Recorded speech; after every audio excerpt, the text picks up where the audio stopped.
Buenos días, cordial saludo para todos. Mi nombre es Ildefonso Sáenz, soy especialista en seguridad, docente en seguridad. El tema que vamos a tratar hoy es con respecto a la guía número 2 sobre la deontología. Primeramente, como ya tuvimos una introducción argumentada sobre lo que es la deontología y su aplicación en el tiempo, basándonos en el registro histórico, sobre la introducción que nos da el profesor León, tenemos una pregunta que está plasmada en la guía número 2 y es si podemos hablar de deontología en la educación. Más allá de referirme nuevamente a la introducción del profesor León, quiero hacer un análisis conceptual de lo que a mi criterio como profesional en seguridad y como docente creo que va enfocado la presentación. Ofrezco disculpas, el escenario no es una aula de clases, tengo que atravesarme. Entonces, tendríamos que mirar paso a paso lo siguiente. Primeramente, estos conceptos.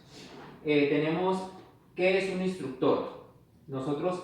Para nosotros, las personas que trabajamos en seguridad, muchas veces manejamos diferentes términos como calificativo de la persona que está dando la capacitación. Entonces, tenemos el instructor, el profesor, el docente, el maestro.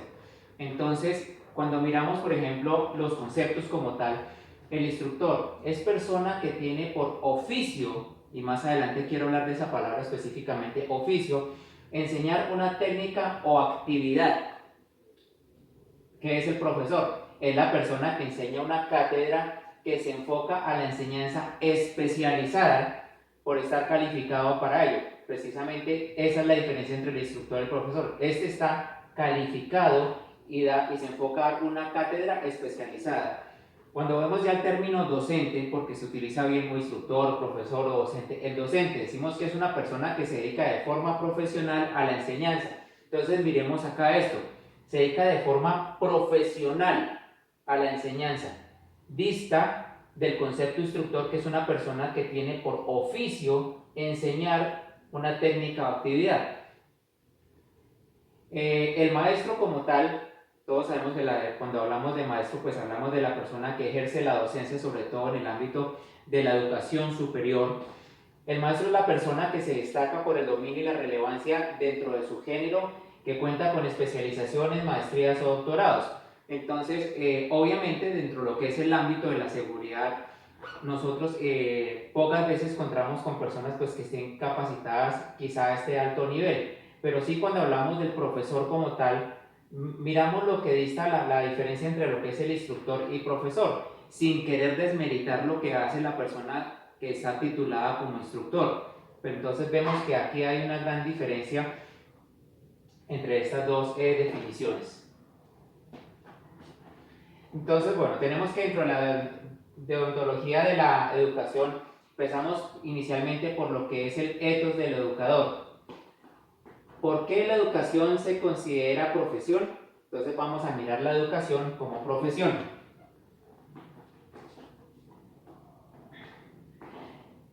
El ethos, para empezar, para que quedemos claro qué es el ethos es una palabra griega que significa costumbre y conducta. Y a partir de ahí, esa conducta, carácter, personalidad, es la raíz de términos como ética y etología. Entonces, cuando hablamos del ethos del educador, necesariamente tenemos que poner como principio, como pilar de esa enseñanza y de esa educación que va a ejercer ese docente, la ética. Si no hay esa ética, de ahí en adelante no hay un compromiso global en cuanto a lo que es la función del docente y su objetivo como tal. Tenemos dos cuestionamientos del qué y el cómo. El qué es el contenido integral transmitido cumpliendo los parámetros de la misión, visión y valores. Si no estamos enfocados en qué realmente es lo que se quiere enseñar, no podría ser integral esa educación, porque tendría que necesariamente cumplir con esos requisitos.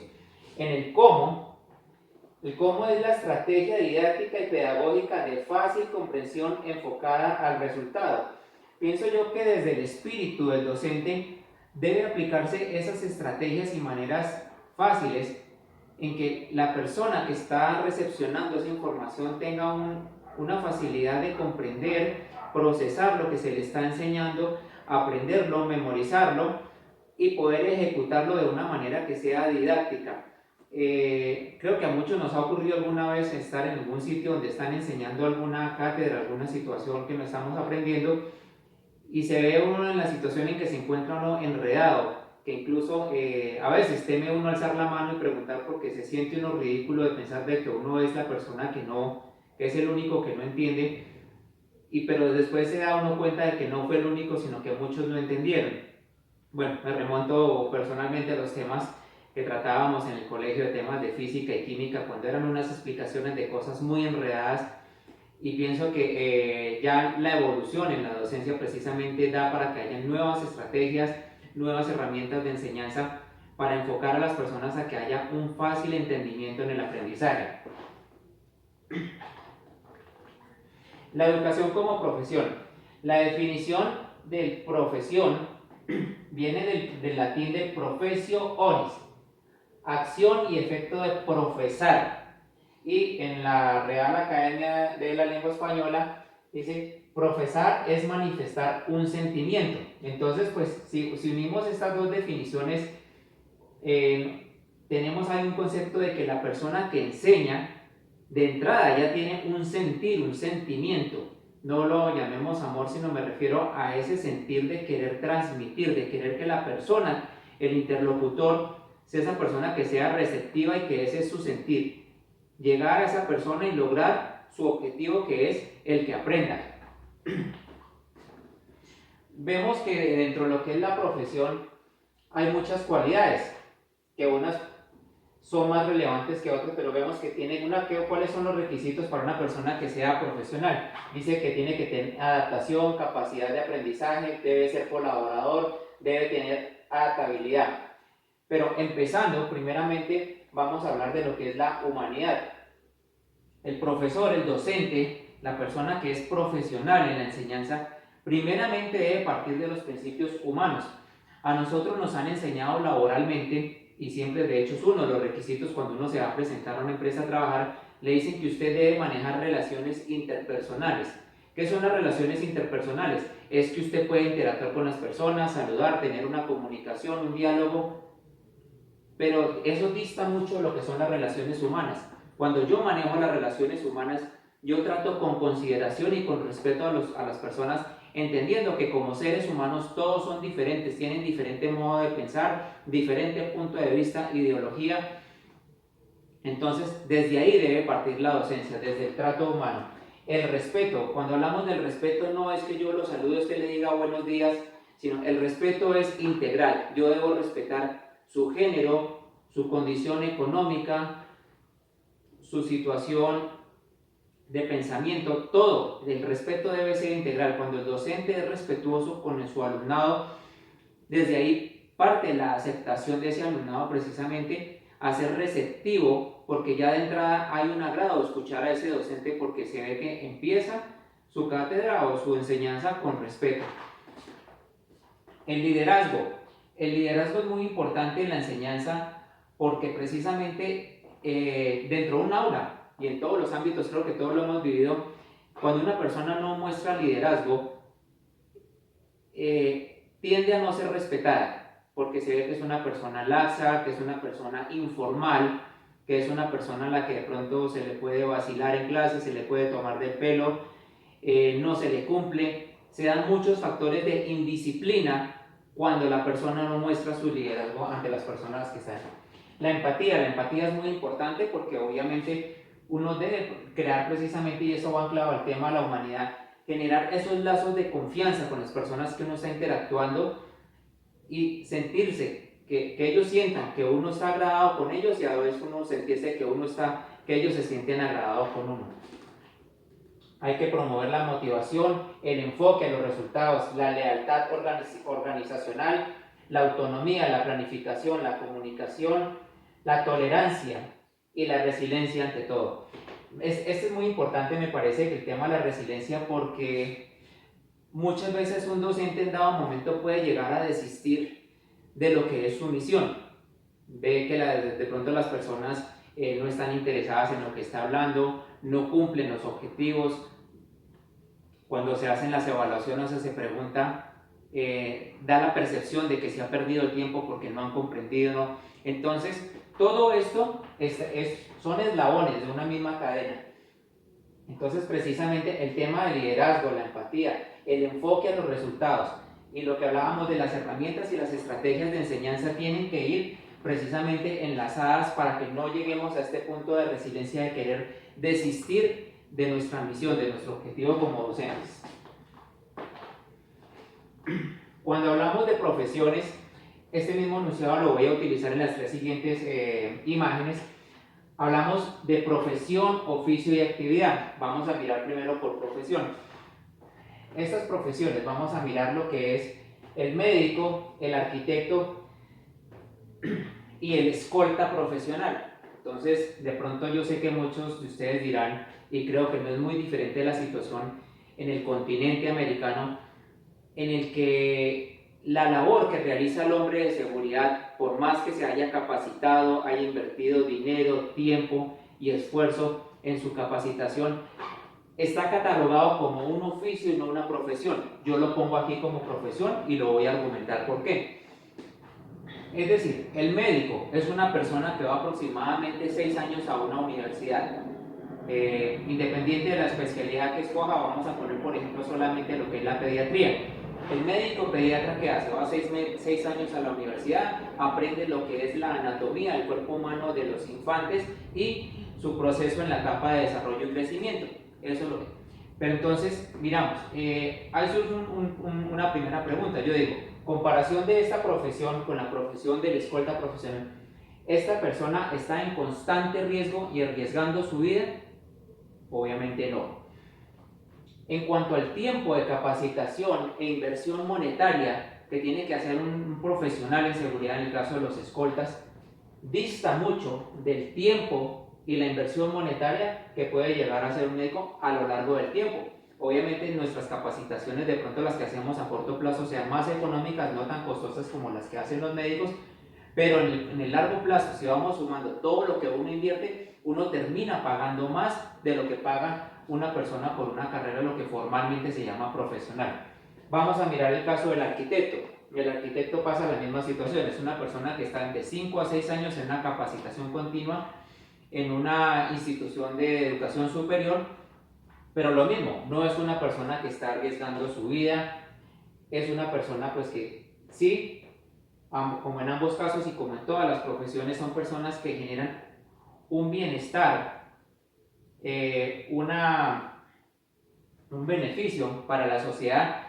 Pero cuando hablamos del hombre de seguridad como tal, tenemos muchos factores que lo ponen en desventaja contra estas otras profesiones, y no, por un aspecto lo pone en desventaja, pero por otro lado resalta, exalta todo lo que tiene que hacer el hombre de seguridad. El hombre de seguridad obviamente pues tiene que sacrificar tiempo, dinero, capacitación, expone su vida, y obviamente lo que ocurre con algunas otras profesiones, que es el tema de tener que sacrificar casi que en algunos casos hasta el 80% el tiempo de su familia. Pasamos al siguiente calificativo, que es el oficio. Entonces, cuando hablamos de oficio, voy a poner un ejemplo simplemente, plomero, carpintero. Lo mismo, cuando una persona se presenta, y de hecho en muchos formatos electrónicos, donde usted llena casillas y donde dice profesión, uno mira y hay un listado de profesiones, e incluso dentro de profesión aparece esta, plomero, carpintero. Pero usted sigue bajando y mira, y usted se va a encontrar que nunca dentro de lo que son las profesiones usted va a encontrar que diga vigilante, supervisor, escolta, jefe de seguridad, coordinador de seguridad u otras actividades paralelas o similares a lo que tienen que ver con la seguridad privada. Entonces, cuando miramos lo mismo el oficio, ¿cuánto tiempo puede tardar una persona en entender la plomería? Sin que yo quiera desmeritar la gran labor que realizan los señores que trabajan en plomería, pero una persona que como principiante asista como ayudante a la construcción de una casa, entendiendo lo que es la tubería, la cometida que llega, que hay un medidor de agua y de ahí para adelante hay una instalación hidráulica y que de los puntos donde, por ejemplo, los sanitarios, los baños, los lavamanos, el lavaplatos, sale una tubería de desagüe, una tubería sanitaria, y que en los puntos altos de ese inmueble va a haber unas tuberías que recogen las aguas lluvias. Es decir, el proceso de aprendizaje ni siquiera sería de un año para una persona entender por lo menos básicamente de qué trata la plomería, cuántos diámetros de tubos hay, qué presión aguantan, cómo se pega un tubo. Son cosas pues que no son muy sencillas, y vuelvo y hago el comparativo. Lo mismo, el manejo de la madera. Una persona que quiera aprender carpintería prácticamente en un año puede ya ser una persona que sea muy habilidosa en el manejo de las maderas y hacer sus trabajos, porque si bien sí, las herramientas que utilizan son de corte y deben manejarse con un debido cuidado y deben manejarse en unos protocolos de seguridad industrial, pero en ningún momento cualquiera de los oficios que miremos tiene la trascendencia y no tiene la connotación del riesgo que tiene el profesional en seguridad en cualquiera de sus actividades. Paso a la siguiente, que son las actividades. Aquí puse 3 como ejemplo, obviamente respetando el derecho que tienen las personas a realizar sus actividades y sin el ánimo de criticar las mismas, lo digo con respeto, pero vamos a mirar estas 3 en particular. Está la prostitución, la mendicidad y el ser influenciador. Obviamente el orden no significa que la una esté por encima de la otra, no, pero vamos a mirar, ¿por qué? Porque incluso, no sé en sus países, en el mío, Colombia, para Bogotá, hay unos formularios de las alcaldías locales cuando hacen registro de personas para el tema de censos por diferentes situaciones, incluso en donde dice profesión, se tiene tipificada la prostitución como una profesión. Entonces yo digo, una persona que ejerce la prostitución, ¿cuánto tiempo debe capacitarse? ¿Cómo es la capacitación de una persona que ejerce la prostitución? ¿Cuánto dinero debe invertir en esa capacitación? ¿Quién le certifica esa capacitación a una persona que trabaja en prostitución? ¿Y cuál es su conocimiento? Y en cuanto a lo que hablamos de la deontología, de la ética, de la profesión como tal, y lo que vimos, lo que son todos los requisitos que es para ser un profesional, entonces miramos y llevo yo a una conclusión, es decir, sí es una actividad, pero esto dista, no es que dista, sinceramente y sencillamente, pues eso no es una profesión porque no cumple con los requisitos ni los parámetros de lo que es una profesión. Lo mismo, dentro de esas actividades está la del mendigo. Yo digo, ¿cómo se preparó para ser mendigo? ¿Qué estudió? ¿Cuánto tiempo invirtió? ¿Cuánto dinero invirtió? ¿Cuál es su misión, su visión? ¿Cuál es su objetivo? Obviamente, esto no, pero aparece dentro de un listado que se tipifican como profesiones. Entonces digo, ¿de dónde sacan que esto es una profesión cuando no lo es? Ahora resulta que con la modernidad, esto ya es reciente, tenemos el tema de los influenciadores. Entonces, ser influencer, según ellos, es una profesión. Vuelvo y hago la misma pregunta, y disculpen lo repetitivo, pero digo, ¿cuánto invirtió en volverse influencer? ¿Quién lo certificó? ¿Cuál es su misión, visión? ¿Cuál es su objetivo? Y de hecho, ¿en dónde está la ética? Si bien hay influenciadores, influencers del inglés, los influenciadores existen porque hay gente influenciable. Cuando hablamos de la buena influencia, pues hay algo que se rescata de esa actividad. Pero vemos, por ejemplo, y normalmente, desafortunadamente, por el problema que tenemos a nivel global de la decadencia cultural que estamos viviendo en este momento y del lavado cerebral que se está ejerciendo sobre la población, especialmente la juvenil, vemos que hay un tipo de influenciadores que solamente están enfocados a poner retos de cosas estúpidas y vanas. Hubo uno que se hizo muy popular y que es uno de los que más me ha llamado la atención, que por ese reto falleció un menor de edad, que el reto consistía en introducirse un preservativo por la nariz y sacárselo por la boca.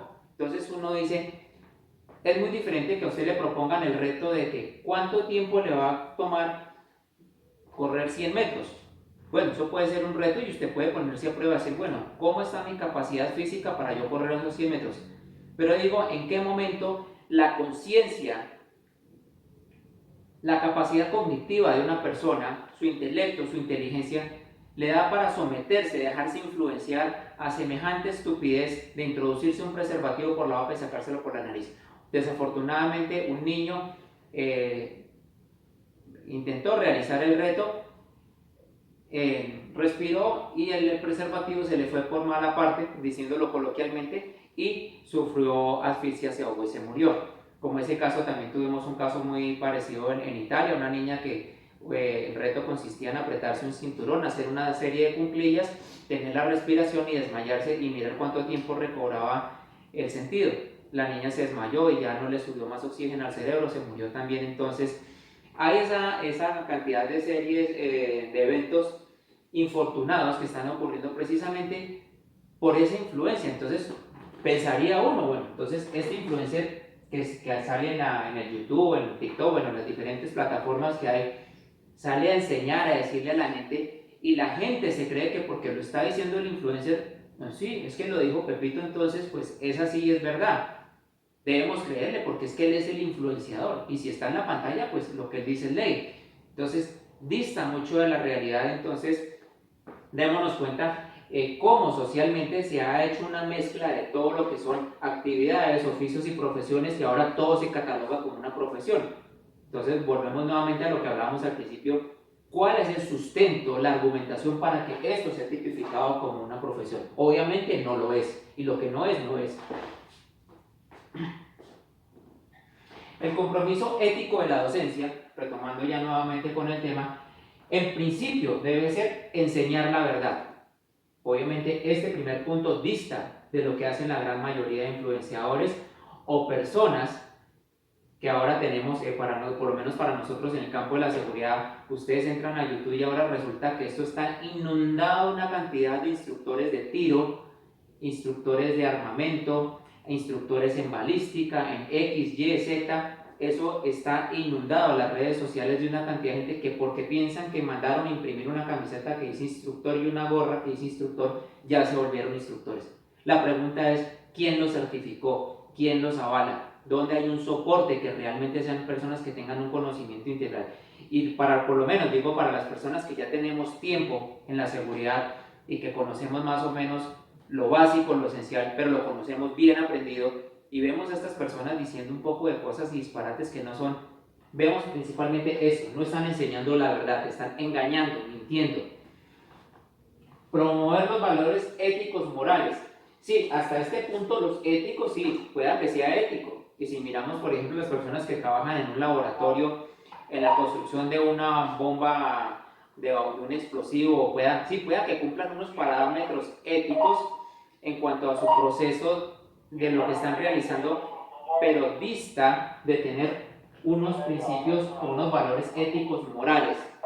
Todo lo que hacemos en cualquier rama de cualquier profesión, oficio, actividad, debería estar enfocado en el principio ético moral, en el que es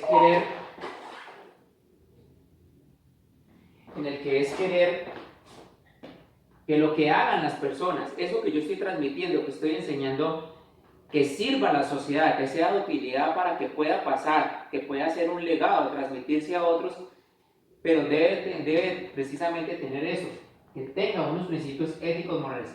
Concientizar, lo mismo. Cuando nosotros enseñamos, tenemos que promover la conciencia. ¿Qué es lo que estoy haciendo? ¿Qué es lo que le estoy enseñando? ¿Y cuál es el uso que le va a dar?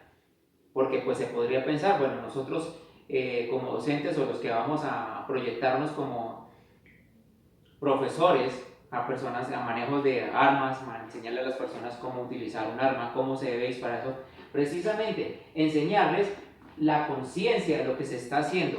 Nunca la intención de enseñar el tema de las armas, el manejo de las mismas, el tema de cómo son los protocolos de seguridad, los decálogos de seguridad, nunca es con la intención bélica de promover la agresividad ni la violencia en la población.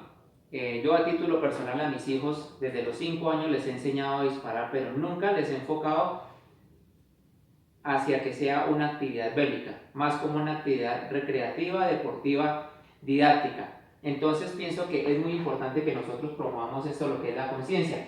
Enfocar la enseñanza al mejoramiento de la especialidad. Hay algunas personas que dicen, la persona que hace esto lo hace perfecto o es perfeccionista. A mí a título personal no me gusta utilizar la palabra perfección porque el ser humano no es perfecto. Es perfectible, sí. Me gusta más utilizar el término mejorar. Entonces por eso pongo acá mejoramiento de la especialidad.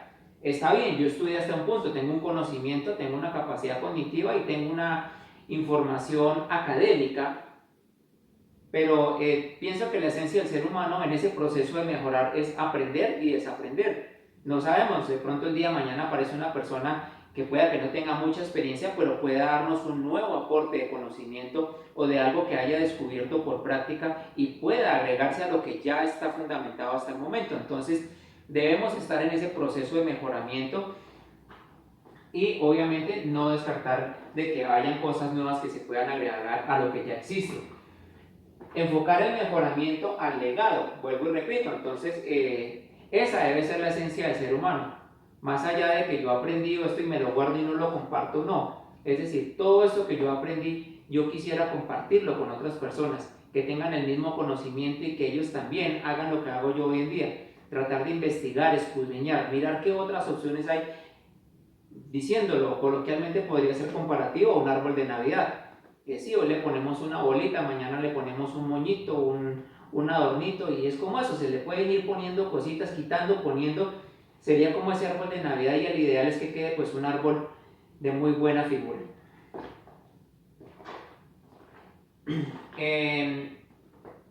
Teniendo en cuenta la argumentación que tiene, la que nos puso en el episodio 2 de la capacitación el profesor León, mirábamos los 4 pilares de la educación, que son de Delors. Entonces miramos la figura y teníamos que los 4 pilares de la educación hay que aprender a conocer, a hacer, convivir y ser. Obviamente respetando sin querer saltarme la norma, pero lo que yo decía en el punto anterior, uno puede mirar y tener la conciencia y entender de que pues de pronto puede haber algo que uno puede agregarle, algo que se puede adicionar a lo ya existente. Decía yo, en el proceso de mejoramiento y la esencia del ser humano de evolucionar es aprender y desaprender. En ese sentido de querer aprender, pues hay cosas que nosotros podemos investigar, estudiar, o de hecho por nuestra propia iniciativa, por nuestro propio sentir. Como decía desde un principio, respetando los diferentes formas y ser y pensar de las personas, yo también tengo mi criterio personal y yo pienso, yo miro esto y digo, bueno, en cuanto a la ética y lo que son los principios o lo que serían las características del profesional, digo, sí, yo puedo conocer, aprender a conocer, sí, yo puedo aprender a conocer, puedo aprender a hacer, a convivir y a hacer, pero esto me lo puedo guardar para mí mismo y no exteriorizarlo, no hacer lo que decía yo en el punto anterior, enfocarme a dejar ese legado, promover esa enseñanza y dejarla y compartirla con los demás. Entonces, en ese sentido, por ejemplo, yo a esos 4 pilares de la educación, yo le adicionaría a título personal para mí, para mi aprendizaje y la construcción y mi edificación como docente, yo le pondría ese 5.º pilar, aprender a transmitir, porque es que lo que yo decía, yo me puedo quedar con la información toda recopilada y captada para mí solo y yo aprendo y la ejecuto, pero no la transmito. Entonces, pienso que ese debe ser el legado de nosotros como docentes en seguridad, aprender a transmitir, dar la información que cumpla con los requisitos éticos, morales y que vean enfocados hacia la verdad. En el sentido de transmitir, pienso que es muy importante eso, transmitir la credibilidad y la confianza.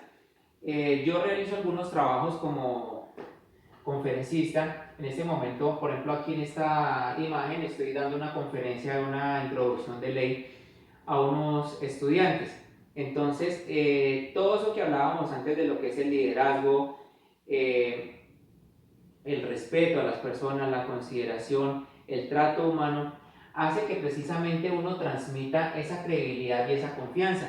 Hace que la persona que está sentada ahí, el receptor, le nazca esa inspiración de decir, sí, quiero escucharlo, me interesa lo que está diciendo. Es receptiva porque precisamente eso es lo que le está generando la persona, el interlocutor, la persona que está dictando la conferencia, que le está hablando. Parte de lo que yo hago también de mi trabajo es esos trabajos de acompañamiento a la Policía Nacional. Aquí tenemos en esta imagen. Y lo mismo, nosotros empezamos incluso con niños, porque bueno, ustedes dirán, bueno, pero es que la pedagogía de seguridad es únicamente ya para gente grande, adulta, que ya maneja armas o que ya no. Fíjense que el tema de seguridad tiene que ser incluyente y tiene que estar enfocado precisamente a lo que es la seguridad ciudadana. No podemos encerrarnos en esa cápsula que no es únicamente esquema de seguridad, es el VIP, el protegido, el dignatario, el político, el millonario. No, debe ser muy incluyente y tiene que estar enfocado precisamente porque es que nosotros no trabajamos encerrados en cuatro paredes. Nosotros salimos a la sociedad, salimos a la calle, estamos en el espacio público. Entonces, tiene que tener mucha conexión y relatividad con el tema de lo que es la seguridad ciudadana. Retomando nuevamente, yo hago este tipo de trabajos que son capacitaciones de manera pedagógica para que precisamente la población infantil entienda que de primera mano existe una autoridad, que la autoridad se respeta. Lo importante de la convivencia, estas introducciones en ley con nuestros estudiantes van enfocadas a eso, en que debe existir un respeto por el prójimo, debe haber un respeto por lo público, lo ajeno. ¿Prevención de qué? Prevención de lo que es el vandalismo. Enseñarle a los alumnos que no se debe salir a romper las cosas, no se debe salir a pintar la pared del vecino, que el mobiliario público, los parques, todo se debe mantener como está, no hay que vandalizarlo, no hay que dañarlo, hay que respetar. Hablando para Bogotá, Colombia, nosotros tenemos tipificado en la ley 1801, artículo 111, el tema de las mascotas. Entonces, digamos, los perros de razas que son peligrosas tienen que salir con su bozal, con su tradilla, que hay una responsabilidad jurídica porque es que hay un estigma social y es una falacia de por sí, de que aquí la gente piensa de que como yo soy niño a mí no me pasa nada, yo puedo hacer lo que quiera y a mí la ley no me toca. Y hay padres que piensan lo mismo, pues que mi hijo salga a la calle y que haga lo que quiera porque él es menor de edad y no le va a pasar nada, y eso es una falacia. Bueno, hablo de mi país, no sé en los de ustedes, pero la constitución colombiana, la ley colombiana rige, y de hecho a partir de los 14 años las personas ya son judicializables, se puede penalizar y ya tienen que pagar en centro carcelario, en lo que llamamos o lo que comúnmente se conoce en los otros países como correccionales. Entonces, ya para concluir, ya terminar, en conclusión, es que cuando lo que proyectaba la pregunta, ¿podemos hablar de deontología en la educación? Por supuesto que sí. Y este es un llamado para todas las personas que trabajamos en seguridad, que estamos tratando de promover la enseñanza, que estamos enfocados con ese espíritu de querer enseñar y promover las enseñanzas de la seguridad privada y la seguridad integral en todos los conceptos. Es de trabajar, realizar esos procesos y que cada vez adquieran un nivel más rango con el objetivo, la misión y el objetivo de que en el continente americano la seguridad sea profesionalizada, que no sea vista más como un oficio. Nosotros no somos un oficio, nosotros somos profesionales. Debe ser reconocida la seguridad privada como una profesión. Muchas gracias por su atención. Un buen día.